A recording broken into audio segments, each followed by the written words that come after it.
Last episode, we ended off trying to colonize the entire village with ramen, and I'm excited to see how that turned out.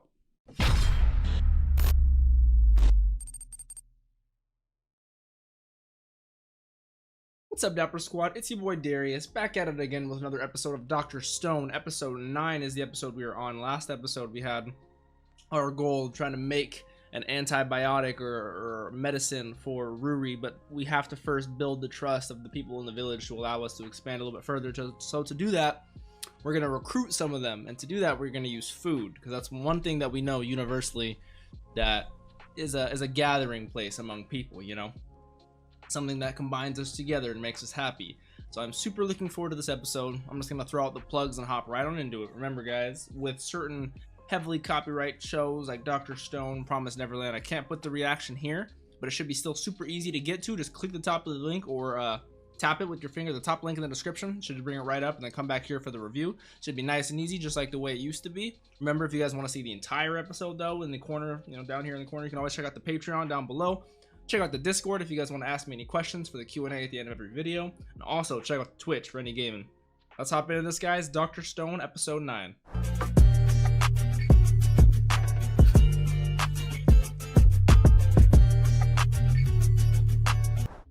So, fantastic episode. It actually was kind of like self-contained and self-sufficient and everything, in terms of like it was all about making this generator. There were a couple of different independent steps to doing it, but we left off exactly where we did last episode, making ramen. Got the people trying out ramen. Of course they love it. You still got the stubborn boys who don't want, and then you still have the king of stubborn people, fucking Kohaku's dad, who's like, why should we even bother?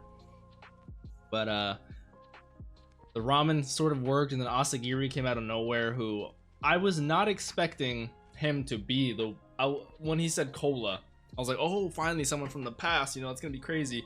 But I wasn't expecting him to be like a fake magician. Like, he's like the Reagan from Mob Psycho of this world. He writes books, has the fucking sleight of hand. He's like a magician, which is fun. He says he's a mentalist, you know, just funny.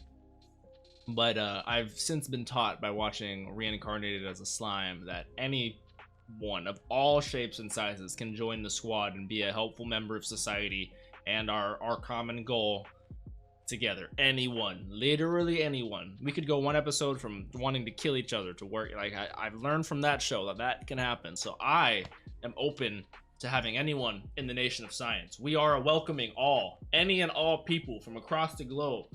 Science is a universal subject that we all learn. I love the way he talks about it too, in terms of Senku.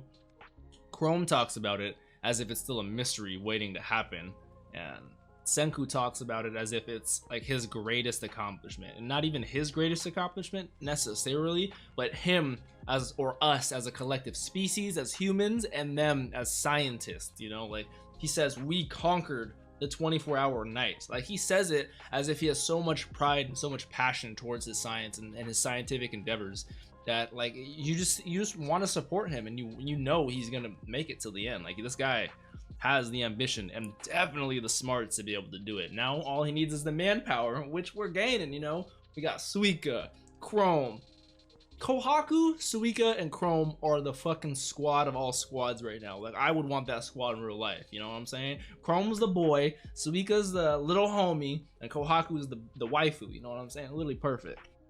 Asagiri, you know, I'm sure he'll grow on me. He's just a interesting design. He's just a funny guy so far. He's just a funny ass guy. I'm very much looking forward to what's gonna happen.